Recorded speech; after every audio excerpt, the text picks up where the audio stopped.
नमस्कार दोस्तों, आज आपका एक बार फिर से स्वागत है हमारे चैनल आध्यात्मिक एस्ट्रो में। आज हम आपको सुनाने वाले हैं सावन माह के शुक्ल पक्ष में पड़ने वाली पुत्रदा एकादशी की व्रत कथा।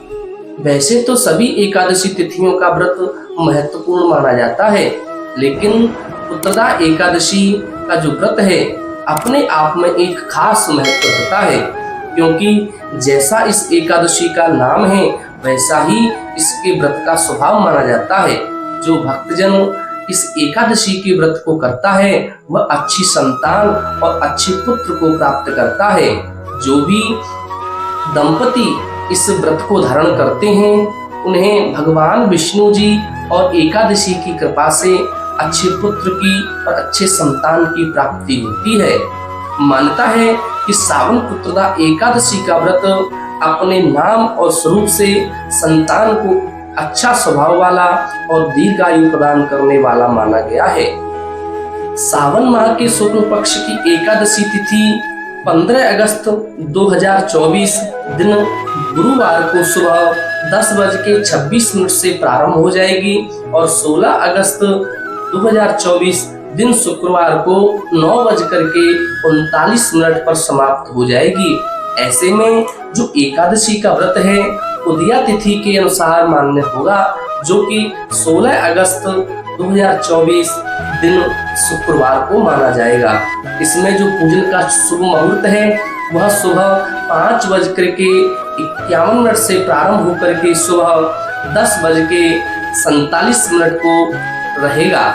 जो व्रत का पारण है 17 अगस्त 2024 दिन शनिवार को सुबह सूर्य उदय के पश्चात ही माना जाएगा। आइए अब हम आपको श्रावण माह के शुक्ल पक्ष की जो पुत्रदा एकादशी है उसकी व्रत कथा को श्रवण कराते हैं। बोलिए विष्णु भगवान की जय। ओम नमो भगवते वासुदेवाय। श्री युधिष्ठिर जी भगवान से कहने लगे कि हे प्रभु, श्रावण शुक्ल पक्ष की एकादशी का जो नाम है वह क्या है और इसके व्रत को किस प्रकार धारण करना चाहिए। हे भगवान, इसका महात्म मैं आपके द्वारा सुनना चाहता हूँ, कृपा करके आप मेरे से कहिए। तब भगवान मधुसूदन कहने लगे कि जो इस एकादशी का नाम है वह पुत्रदा एकादशी के नाम से जानी जाती है। अब आप शांति पूर्वक इसकी कथा को भी श्रवण करिए। इसके सुनने मात्र से ही वाजपेयी यज्ञ का फल भी प्राप्त हो जाता है। द्वापर युग के आरंभ में महेशमती नाम की एक सुंदर नगरी थी, जिसमें महिजीत नाम का एक राजा राज्य किया करता था। परंतु पुत्रहीन होने के कारण राजा को राज्य सुखदायक नहीं लगता था। जिसके संतान नहीं हो उसके लिए यह लोक और परलोक दोनों ही दुखदायी हो जाते हैं। पुत्र सुख की प्राप्ति के लिए राजा ने अनेक उपाय किए, परंतु राजा को पुत्र की कोई प्राप्ति नहीं हुई।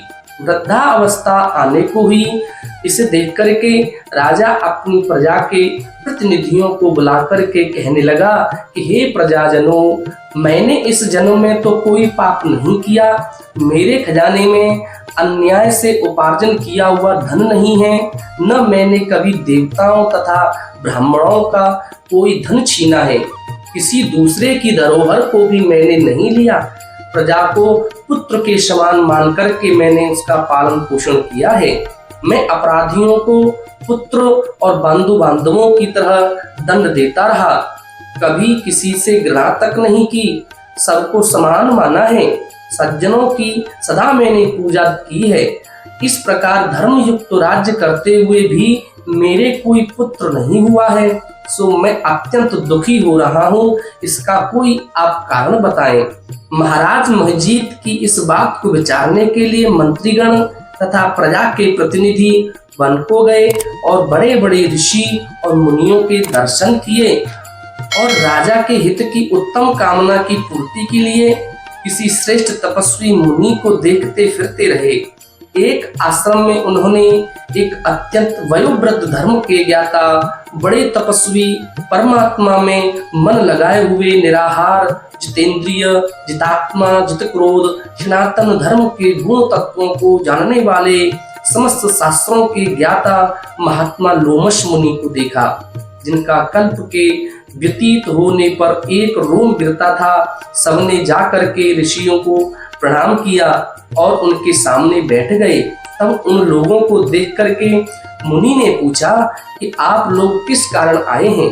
निसंदेह मैं आप लोगों का हित करूंगा। मेरा जन्म केवल दूसरों के उपकार के लिए हुआ है, इसमें कोई संदेह मत करिए। लोमश ऋषि के ऐसे वचन सुनकर के सब लोग बोले कि हे महर्षि, आप हमारी बात जानने में ब्रह्मा से भी अधिक समर्थ हैं, अतः आप हमारे इस संदेह को दूर कीजिए कि महस्मतिपुरी का धर्मात्मा राजा महिजीत प्रजा का पुत्र के समान पालन करता है, परंतु फिर भी वह पुत्रहीन होने के कारण अत्यंत दुखी है। हम लोग उसकी प्रजा हैं, अतः उसके दुख से हम भी दुखी हैं। आपके दर्शन से हमें पूर्ण विश्वास है कि हमारा यह जो संकट है अवश्य ही दूर हो जाएगा, क्योंकि महान पुरुषों के दर्शन मात्र से अनेक कष्ट दूर हो जाते हैं।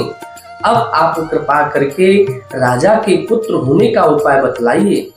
यह वार्ता सुनकर ऋषि ने थोड़ी देर के लिए अपने नेत्र बंद कर लिए और राजा के पूर्व जन्म का वृतांत जानकर कहने लगे कि ये राजा पूर्व जन्म में एक निर्धन वैश्य था। निर्धन होने के कारण इसने कई एक बुरे कर्म किए थे।